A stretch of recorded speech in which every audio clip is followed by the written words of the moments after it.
This is an interview with Susan Holmes at her home at Beach Haven in Auckland on the 1st of June 2013. The interviewer is Cerys Davidson.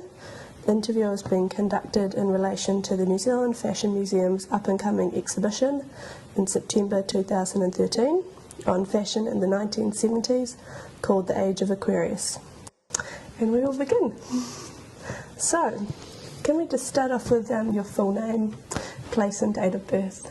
Susan Ada Holmes. Yep. Ada has got an H on it, which is unusual. So how's that spelt in A-D-A-H. A-D-A-H. Yeah. Susan Ada Holmes. What else? Your date of birth. Date of birth and place of birth. 10th of July 1941. Okay. That makes me And nearly 72. Yes. 71. Where was that you were born? Auckland. In Auckland. Wonderful. Okay, so can we begin with just discussing your early years and how you first became interested in textile design? Well, I always thought of myself as, when I was a kid, I was always good at art. That was the thing that I really loved. But of course there was nothing to be done about that. When I was a teenager, Mum just said, oh, it's no good being an artist. Keep with your science, that's what you're good at. And I was also good at science. And so just keep your art as a hobby. And I hated that. That was the start of me being really upset with my mother, I think.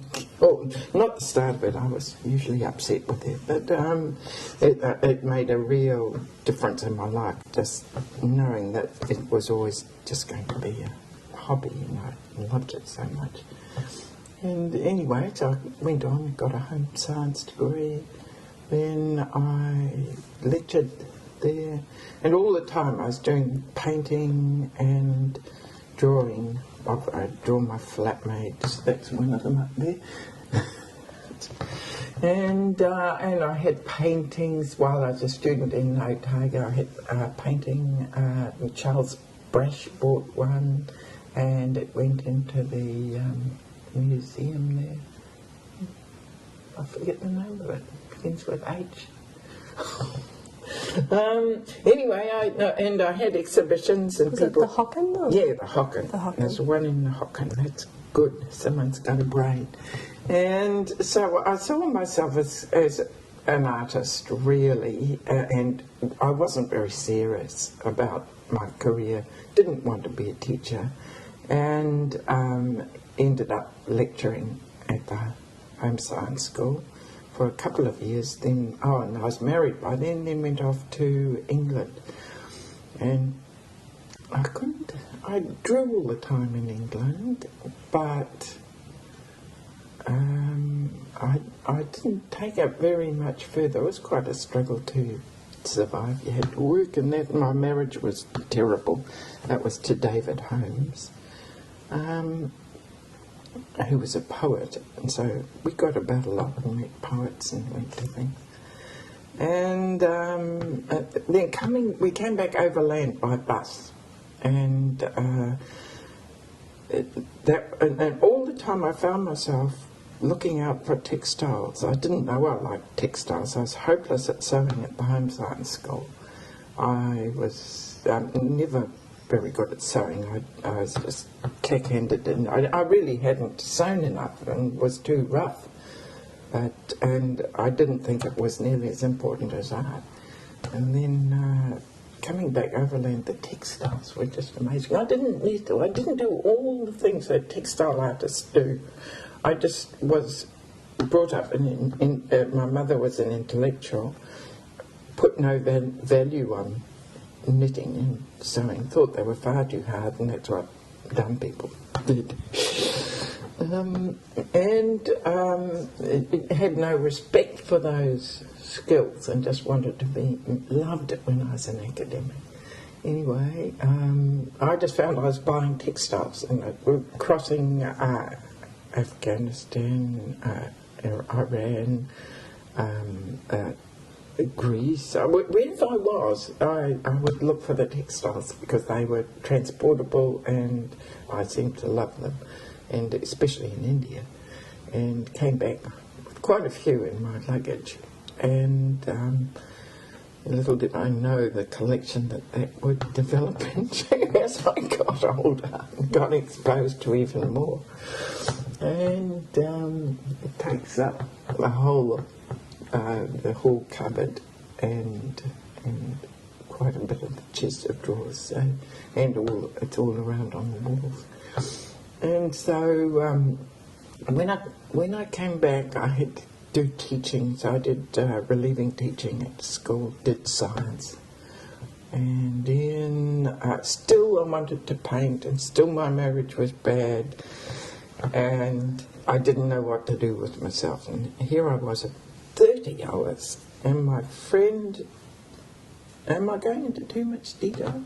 Oh, my friend Dean Illingworth, who was married to Michael Illingworth, both of them were painters, but Dean needed to make money because Michael wasn't making much. He was a struggling artist, and a very good one too. And she had family and had children. I had none at that stage. And I lived with David in a backyard in Tall Bay with a fantastic view, but a crappy old bitch. And she came round because she'd been given some print pastes for screen printing. She said she knew I'd had a bit of training. I learnt a bit in the home science school, but again, I never thought I was any good at it because I made quite messy prints and things. So I never thought of it as a career for me, or it never lit up in me. And then I thought it was too hard, too fussy, too dependent on technique to get your result, too rigid. And so Dean came, and I got a book on screen printing, read it. I said, Dean, I can't be bothered doing it. It's too hard. And then I thought, but she had the print paste with her. So I said, let's just improvise. I've heard of doing potato blocks. I'd never made one. So I got a potato, cut it in half, cut out a bird with a veggie knife, improvised a pad of foam on a plate, made a print on some material I had, and my career was started. 6 weeks after that, I was supporting myself entirely making scarves out of potato blocks. Dean didn't do anything. She left it to me. She left me with the pace and went off, and she had to do other things. But I haven't seen much of her since. And so that was how I started. And I just loved cutting the blocks. I loved being able to place them wherever I wanted to. And I just improvised totally of how to do it, how to have a slightly padded table. And there was no one else that I knew that was doing it. And after I'd done scarves for a while, and then I wanted to do elaborate designs. I just got right into it. And my marriage split up that year, after a month or two, and I was by myself in the little batch. I had much more room after he went, and much more time, and I just explored technique, and I explored artistry. Of course, I wanted motifs. I had just done one little Indian sort of bird, and I just went to the library. I did Egyptian history, Indian. I did Korean pottery. I just looked at everything that might have something for my motifs to get me printing, and I loved. Then I began to get those were my textbook as I started making garments. I did scarves first, and then Indian tops. And I was selling to a shop called Trina J, which is in an arcade. It wasn't in St Kevin's, it was in the next one up. An arcade off Queen Street. She had a gorgeous little shop, and I started off printing these Indian tops, and I made. What do you mean by Indian tops? There's a name for them, but I don't know what it is. An Indian top is a shirt with a gusset under the armhole. I would put printing down the front, at the little bias neck, and a slit up the side. So it was just a blouse, a little top. A tunic style? Or? Yeah, tunic. Okay. Yeah, I don't know what the name for them is. And I had one. I bought one in India, and I just copied the design. It started many copying. I just copied that coat I told you. And I mean, that's what I always say when I'm teaching. You've got to be a good copier. But if you copy properly, it becomes your own, and you're not copying anymore. And then so I used to I made the first 200 of those Indian tops. They started selling, and I used to see them around. If I ever went to a rock concert, if I didn't see anyone wearing one, it was a bad day. Like, it was hippie time. It was 1970. I was 30, and so I began sort of getting feedback from my customer as well by seeing people around in these things, and I was just mad on it and was forever exploring. And that's when I realised that I was sick of making potato blocks because they went rotten after a few days, especially in Auckland. So I found out how to do lino ones and wood ones, and then I did wood ones covered with felt, and I just however I could. But no computers there. You couldn't research things. You had to go to the library or ask people and things. And I found a mentor who was the most marvellous man called, I can't remember his first name, Mr. Peeling. He ran a silkscreen business. I didn't know anyone else who was doing hand printing on fabrics. And there was the most wonderful woman married to Toss Wollaston's son down in Christchurch, Fanny Buss.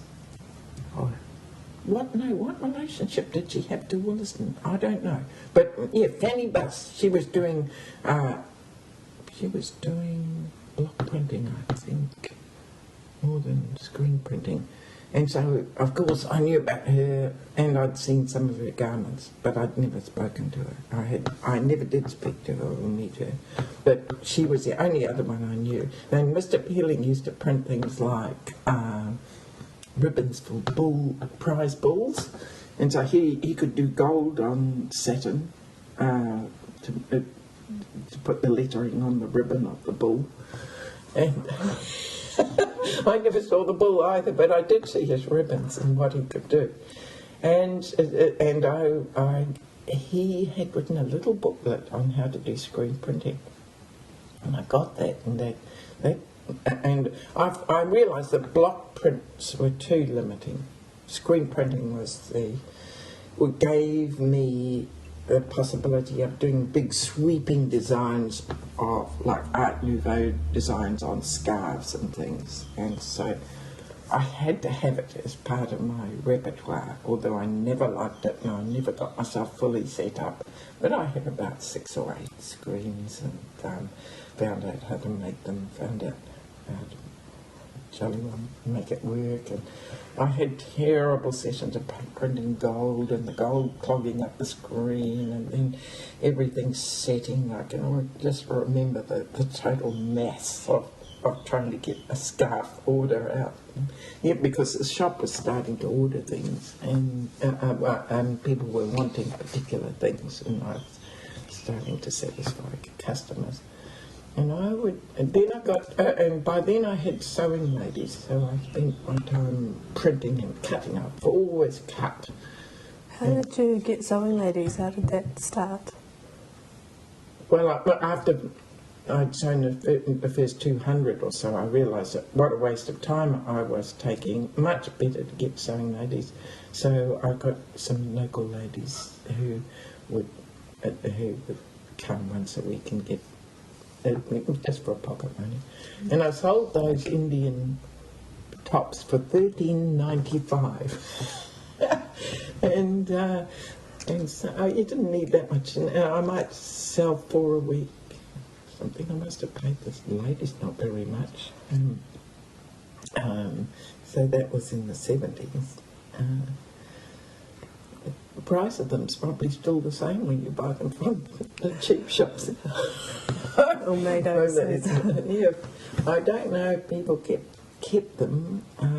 I loved voile. Oh, at the same time as doing my research for the motifs and looking at all art from the past and ethnic art, and I would get Vogue as a textbook, and who was going then was Sandra Rhodes was doing screen printing in England. I loved her stuff. I've never met her, but she has judged the wearable art and been out here. But I've met people who've worked with her. So she was a big inspiration. Also Bill Gibb, English designer, stunning. Ossie Clark did wonderful prints, used material for his designs done by Celia Birtwell. She's, they're all my age now, so they had books written on them, of course, from way back then. So Bill Gibb, Sandra Rhodes, Ossie Clark, who else? Just they were the main ones. I was Pablo and Delia were another pair of innovative designers at that time. I've never seen anything about them since. But Sandra Rhodes just kept going. She's a real icon. And where were we? Oh, motifs, what I was researching. Oh, materials. So I was looking everywhere for materials. I used a very nice voile for the Indian shirts. Fine voile, because that's what the sample I had bought in India was made on a voile, and it was just really nice. And but then I was always attracted to silk. If I ever found silk was not fashionable at that time. There were not many. There was Thai silk, but they made rigid suits, ladies, smart, going to the races suits out of the Thai silk. That's what they do now in ball dresses. So the sewing was very rigid, whereas I was going for a lighter, more flowing look with my shirts, with the split in the sides, the light voile, and so I was going for light fabrics. I wasn't doing much heavy, although sometimes with my block printing I did a cotton suit. Have I answered that question?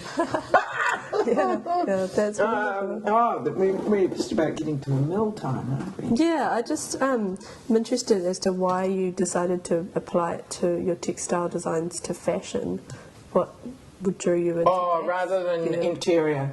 I mean, when I first started, I thought I was no good at fashion. I'd been through the home science 1 year of 1 class a week of clothing, and it was a rigorous training, but it was not very much, and I was hopeless at it. I didn't like the discipline, and I was not that accurate, and often got in strife and got caught. At one time the dean came around wandering around the class. She was a very famous clothing teacher, and she came in, and just at that point I was trying to divide something by 13 and a half, and I had these pleats all in a sort of a mixture of mess, and probably sweat and blood, and tears were running down my face, and I was trying to do the pleats, and looked up, and there was Dean Coleman, as cool and sweet and nice as anything, and I felt such an idiot, you know, because I never respected. I got my mother's snobbishness off it, that sewing was not something that intellectuals did, and fashion was stupid. Sorry if you just Just pull that to the side. Keep going. Fashion was stupid, and Vogue was the most incredibly stupid magazine. And I think I went into fashion to annoy my mother. Half to annoy my mother, because I never wore fashion. I was a tramper. I was a tomboy. I was a girl who never thought that they looked attractive and thought that dressing in fashion was pretty stupid, although I was always attracted to the fabrics and to how things were made. And I mean, I liked it, but I never applied it to myself because I thought I was a lost cause, I think. I wasn't comfortable in it and in fashion, and I didn't have collections of marvellous shoes and things that would be uncomfortable. I really liked to dress comfortable. But I didn't care about colour and how things looked. So I was a great mixture of conflicting ideas. And when I found that I could put prints on a scarf, I just thought to myself, I'll make scarves. Wow, I'll make them forever, because I'd collected them in England. I'd collected them in Portobello Road Market. I had a great scarf collection. I loved them. And so I started making every wonderful scarf that I'd ever seen and thinking up ones of my own. And then, of course, it sort of expanded into these simple tops. And then I started cutting the tops a bit longer, and then I started making to fit other people. And then it was about the time for me to go into Brown's Mill, I think, because you had to pass, to be admitted, you had to have them approve of you. You had to submit your goods to see if you're of a high enough standard of craft from the mill. And so I was submitted and accepted, and in I went. And I don't know why I started to make more dresses. I think I just needed to adventure more, because it had become a great adventure. I've got to be one of those people that you call autodidact, taught by themselves. Like, I'd been to the home sewing school, the home of sewing. I'd had stuff drummed into me, but I was so unwilling a pupil. And I only did it because I had to as part of the course. I would not have done sewing if I would not have chosen to do it. It was just thought by everyone to be a good thing for me to go to the home science school, get cleaned up a bit, find out some womanly virtues and skills. And I was also very interested in food. A terrible cook, because I've never done cooking. My mother kept saying, go and do your homework, I'll cook, you know. She just wanted me to succeed desperately. So I had great resistance to being taught anything. But a great interest in exploration of art. Like, I knew all the painters in Dunedin. I went to exhibitions, I had my own. The best thing I could do in a quiet moment was do a watercolour, and I really enjoyed Dunedin for the the accessibility of the arts community. When I met David, the poet, David Holmes, I immediately had access into Charles Brash's circle. Rodney Kennedy collected paintings. I'll tell you a bit about, just a tiny bit about Rodney Kennedy. He's a drama. He taught acting or drama, I think. But he was a friend of Charles Brash's, and as gay as they come, and had, I think he must, anyway, I was invited to his house with David, and it was the first time I'd ever been in a house of painting, of art. There were paintings, there were Willistons on the way to the toilet, there were big ones and small ones, there were drawings, there were gifts, there were, well, it's like my house is now. And I do have a Williston. And I saw that. Yeah. And I met him, he came to dinner. So going to Rodney's just, and you didn't go and have a meal at 6 like I'd been brought up. You had tea at 6. That was dinner. That was your dinner, and then you did the dishes, and then you did other stuff and went to bed. Oh no, Rodney's, you came and you started having gin, and you had little snackies, and you talked, and you could smell the dinner off stage coming up, and it would be 3 hours later that you'd get this amazing dinner. And it was just such a fun, so opening up an experience to have that. Whereas the home science school itself was very straight, you know, everything was, it opened me up in various other ways. Opened me up to the ways things should be done. I resisted that like anything. I digress. Great. Can we just come back to the early 1970s? Why did I do fashion, not furniture? Yeah. Oh, because I didn't really believe in furniture. Okay. Yeah.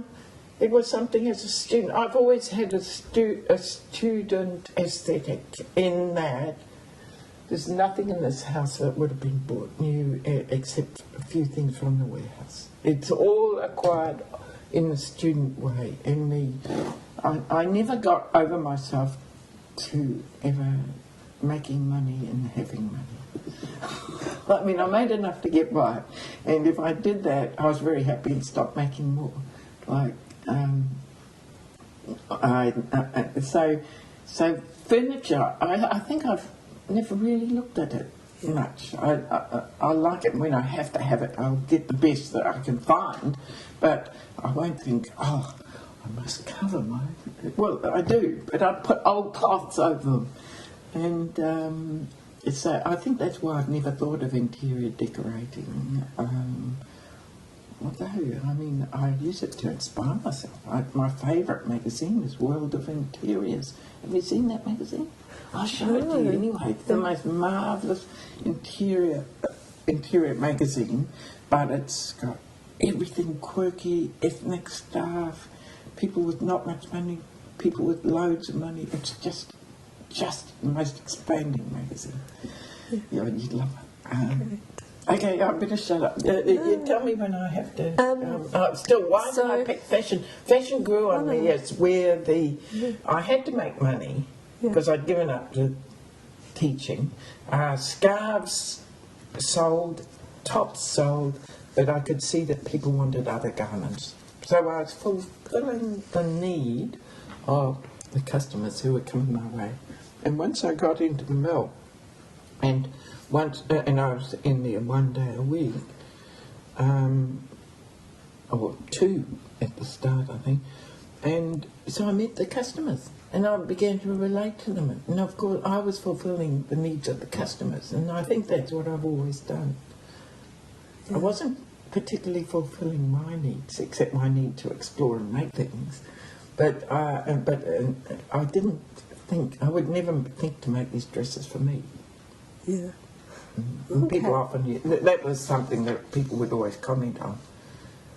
And they'd say, oh, what are you wearing? No, I always felt that I had to be sort of neutral, like a painter doesn't dress up to go in front of their painting. I mean, I was the maker, I wasn't the one, but I would wear some of my stuff when I had to go to do some things. Okay. So... Are we doing all right? Should I talk less? No. Okay. This is great. This is wonderful. I'm just trying to figure out where we're kind of at now. In those early days in the 1970s, you had a relationship with Annie Bonza, is that right? Oh, yes. Yeah.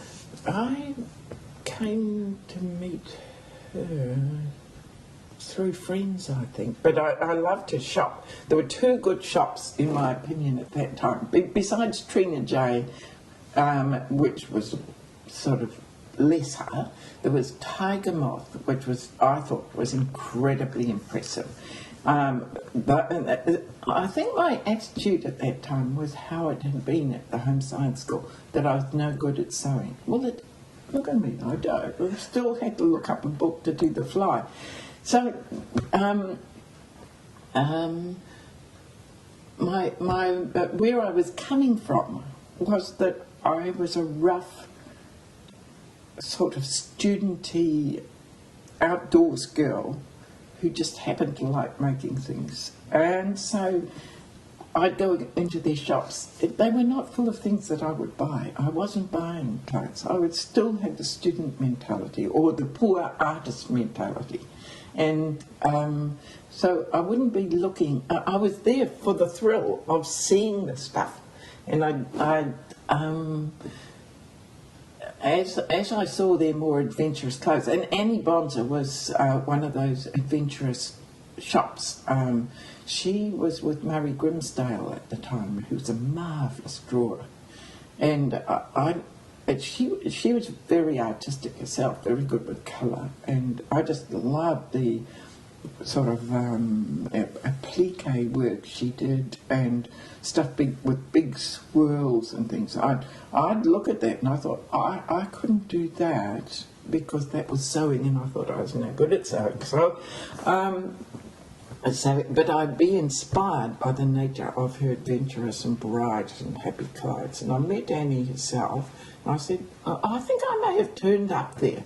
One day, when I was mucking around, making a mess with something, I had a mark that I wanted to disguise, so I discovered my little printing technique of how to make clouds, and which was wiping off the stencil with a sponge. It was the most simple thing, and then I thought I'd invented stenciling. I thought, the most marvellous thing. It was only later that I realised that the ancient Egyptians did stenciling, and it wasn't new to anybody except myself. But nobody around me was doing it, and I found out my way of doing it. And I started stenciling. It gave me huge freedom to put prints wherever I wanted to on a garment, and I've used it ever since. If I want to make a quick fix of a design, put a motif on, or cover a mark with the clouds that I did. And I showed Annie Bonzer my work, and she loved it. And she got me to print a few things for her to sew. And then one day I remember she gave me a trouser pattern, a trouser with no seam on the side. And I remember her saying, at the back of the crutch, you have to stretch this to ease it and make it fit better. Ooh, I thought, that's hard.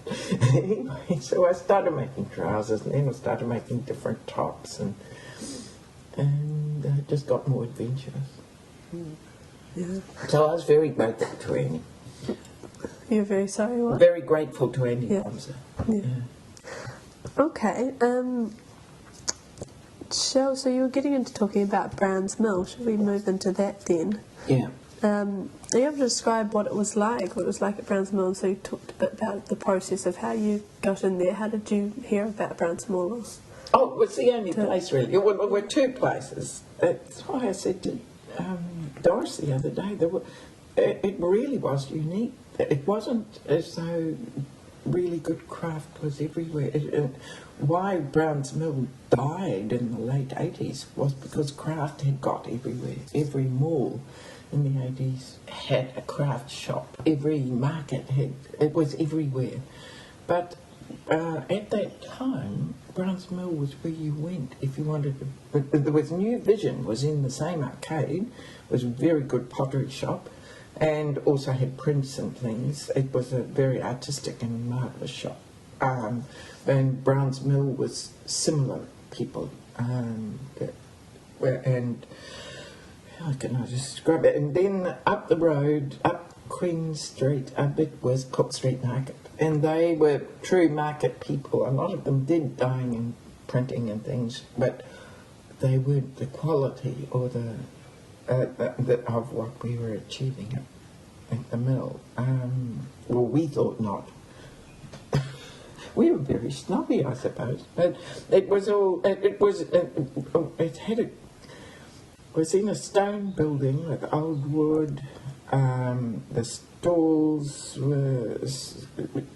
it was only open 3 days a week, Friday and Saturday, I think, 2 days. Don't know if we had Sunday. Can't remember. I think it was either... it could have been Friday and Saturday it was open. I had a coffee machine with a big coffee and a free coffee.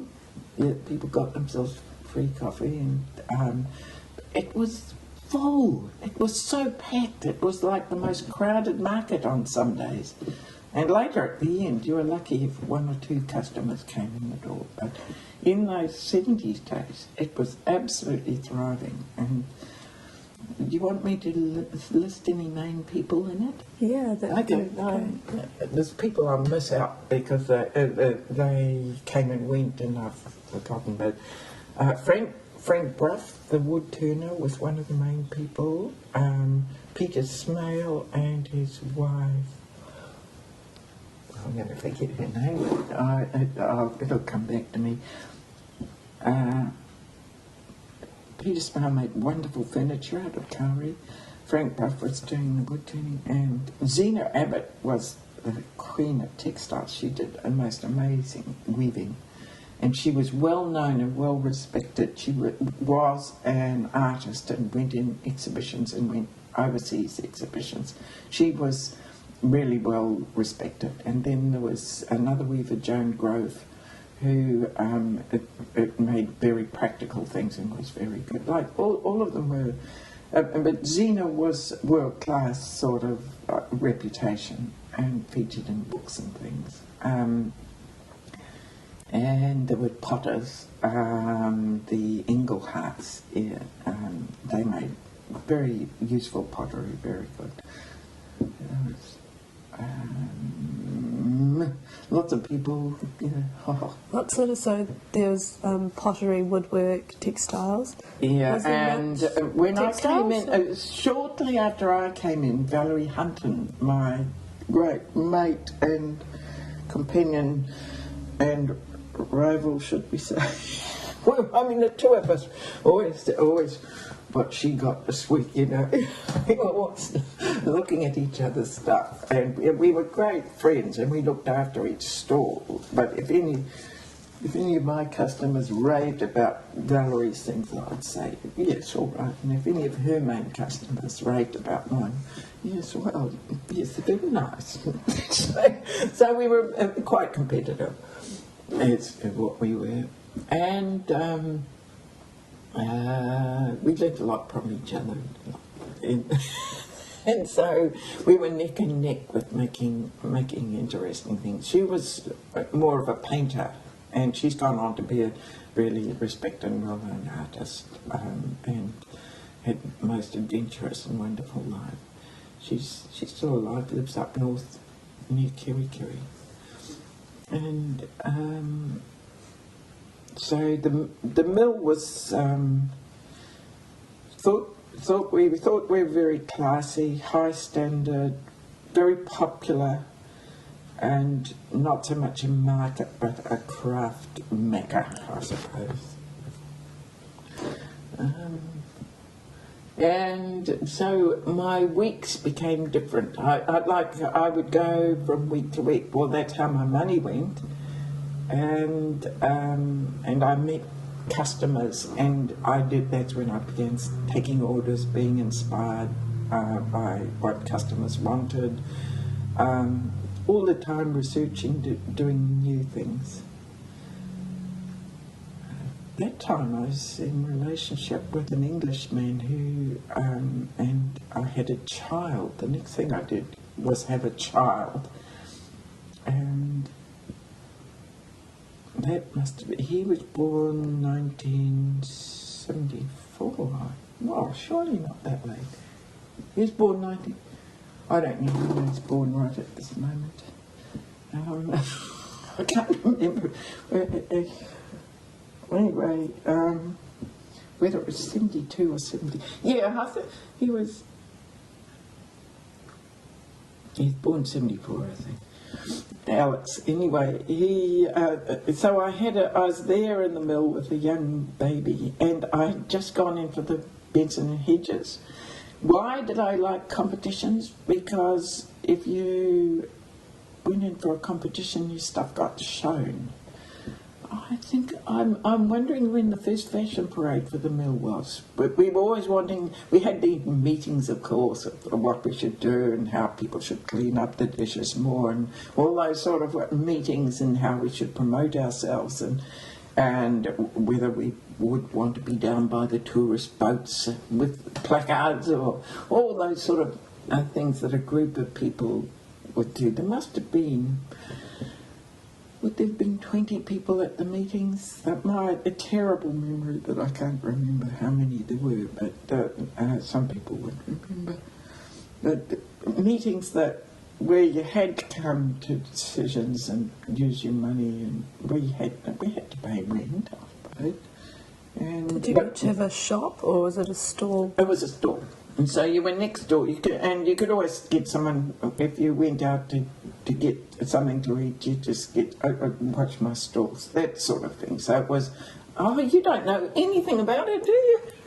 I wasn't there. No. So the customer would come in a big roller door thing, and it would be quite crowded and quite cavernous, and stone walls. Lots of wood and pottery around, little twinkling lights everywhere, and absolutely gorgeous stuff, and lots of interesting people that you could talk to, and all the craft people you could talk to, and people would, and you'd be having coffee and talking, and having a social time, and selling.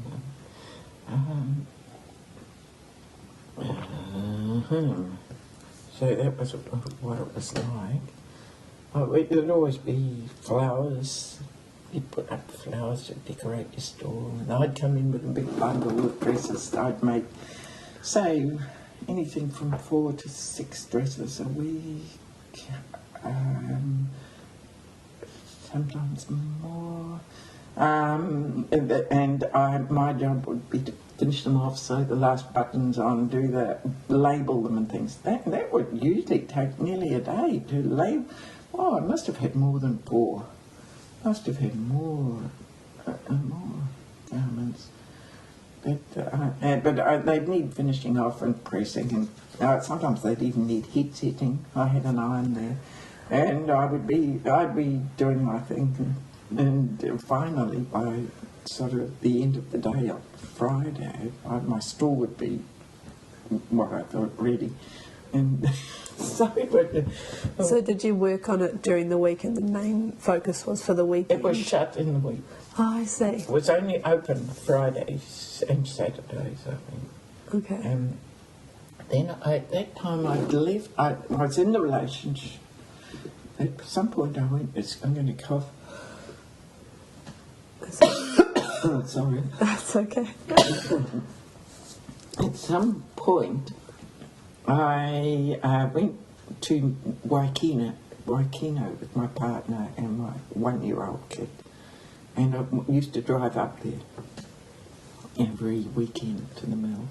It was a 1.5 hour, 2 hour drive, and so that was a different way of doing things. So you're talking about the fashion shows, you can't recall when, but yeah. Can you describe them? Yes, we held them in the mill and put chairs round. I've got that photo that you see. And I actually got models. I'd met some models. I started needing to show my clothes.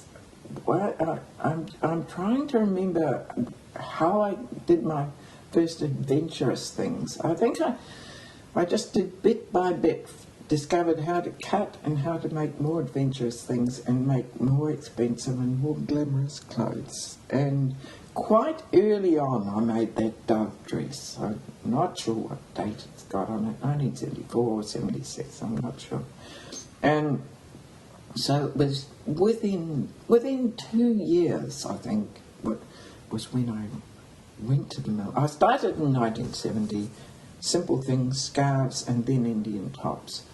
And then by 1972, I would have been making more adventurous things and have got into the mill and started really making things that people would wear, lined coats, dresses, and getting into more interesting fabrics. You could find a roll of silk. Those were the days when you could go up into a cheap material shop like up in Hobson Street. There was a really good old materials shop, and I could go and find a roll of silk. Ooh, this is silk. I knew it was. We'd been taught how to find out by burn tests in the home science school. I knew it was silk, and I'd say, how much is this old material? Oh, that's only a few dollars a metre. And I'd get off, but I'd say, I'll give you $50 for the lot and get off with the whole roll of silk. And they wouldn't know. They'd think it was just some white, wrinkly old material. And so that's when I began hunting for silk, because I found out that it was much better to dye. By then I'd started dyeing, and I must have met Valerie by then because she started dyeing. And it meant that I had more control over what colours I used, and I just started a life of being able to make whatever I wanted out of whatever I wanted, because I could control the patterns and the colours. Yeah. So shall we talk a little bit about these garments here? So we've got this silk outfit and this long velvet coat. Are you able to describe them and whether you remember making them, or the designs and things like that? Yeah, I'm very familiar with the silk one in that scalloped. Always since I started, I must have seen it somewhere, perhaps on Bill Gibbs' stuff or something. I looked at one of his yokes and thought, oh, I love that, a yoke of a different material, and I've done that ever since. And I at that stage I started making dresses that were had little bits of gorgeous satin appliqued, or forming a yoke, forming a focus for a more flowy thing. I've hardly ever done something that is just plain thin material flowing. I've always put something to hold it in place and give it some shape, design-wise. So that's the yoke. The yoke across the neck fits to the body, is flattering to the neck, and holds the fullness. Yeah. So that it doesn't. I always. This is a bit washerwoman-y. I always describe it this effect of having gathers over the bust and not fitting in a flattering way. So it's being a washerwoman where you've just got a big bulge of gathers going over the bust. As something to avoid, but I'd sort of try and get around it by putting yokes in and having some structure around somewhere.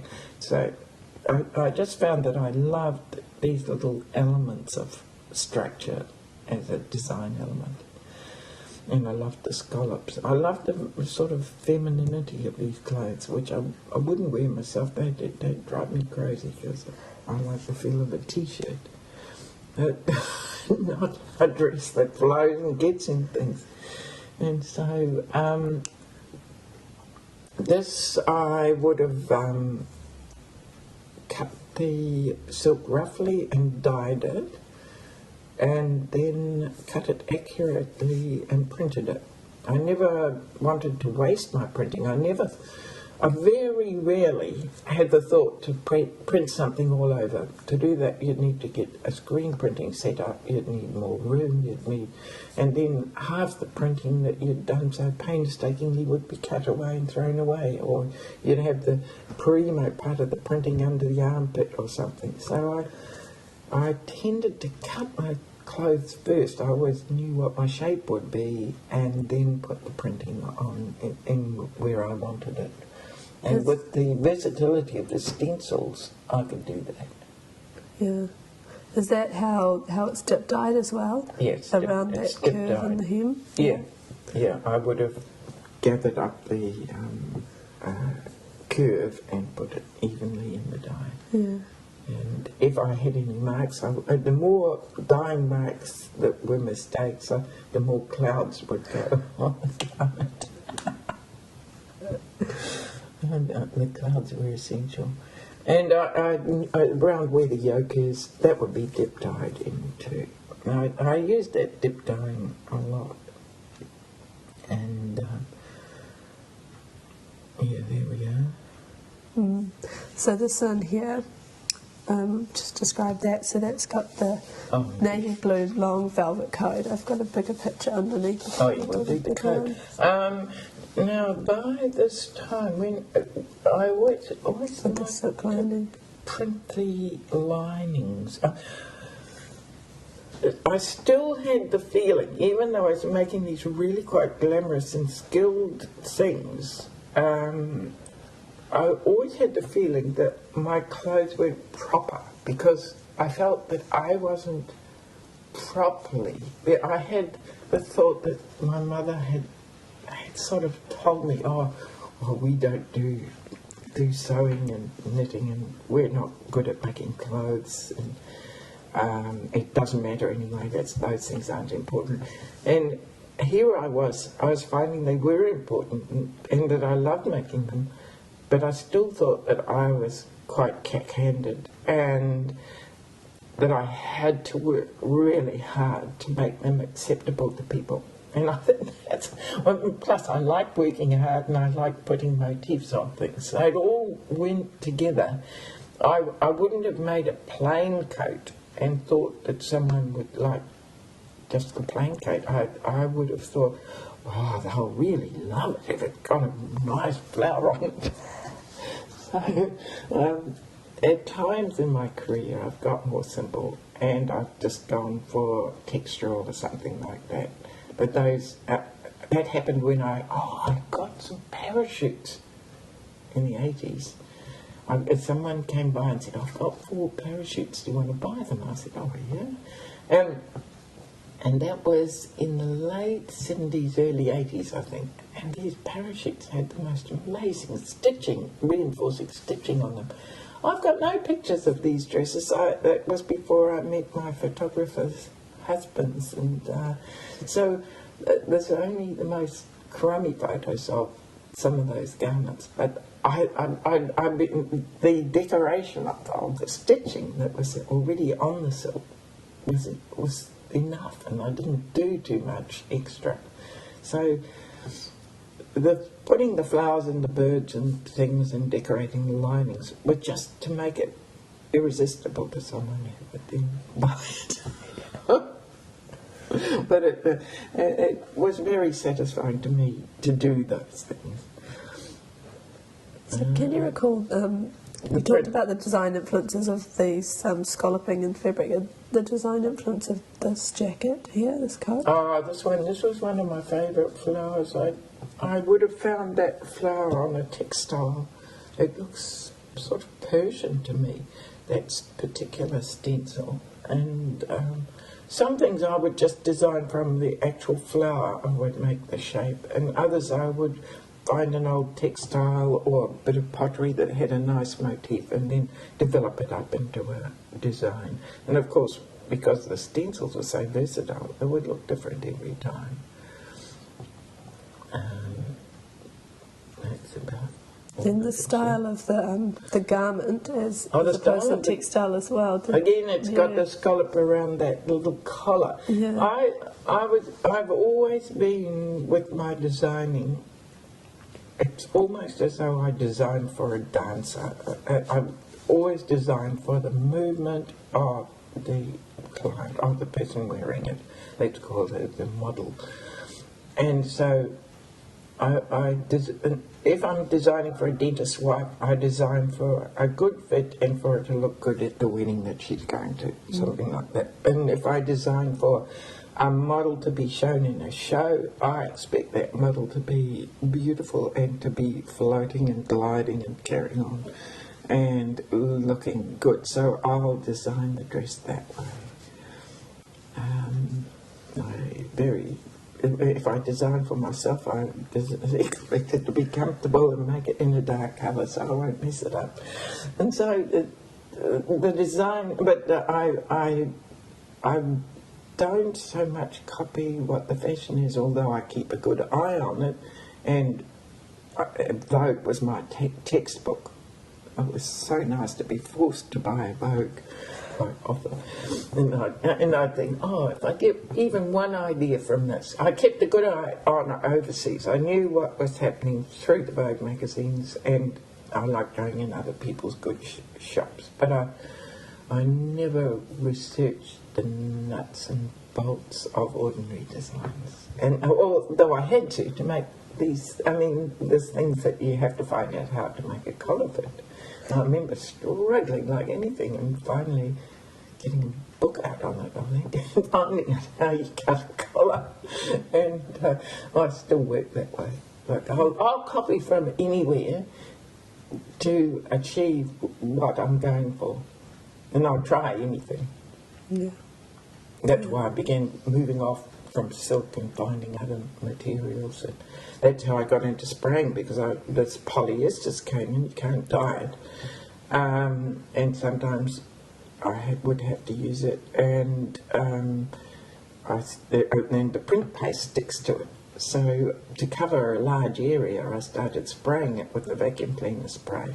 And with our mill promotional things, I would often go out in public and show and pin the dress the material on the board and do some spraying. So how does the vacuum cleaner spray work? Doesn't go through the dust bag. It's not No, it's a reverse. It's the pushy part. You know how the air comes out of it, like that. Well, you attach, in the old models, they don't do it now. It's for people who are spray painting cars and things. They will put it onto the pump of the vacuum cleaner. It will push air through the hose and make the spray. So I would just get the paint spray system, and I diluted up the print paste and would filter it and put it through the system and use stencils, big stencils, and that's how I got big areas covered with print paste, because dye would not stick. It was very messy. Oh, it could be. Yeah. Okay. So there seems to be this quite an Oriental / Indian feel in a lot of your garments. Where are these influences? Oh, well, that was going through India, going through the Orient, and of course they're textile mad. Like we're not. We've got a knitting background in our culture here, and I myself had no background in except the bought textiles you could get in the 50s.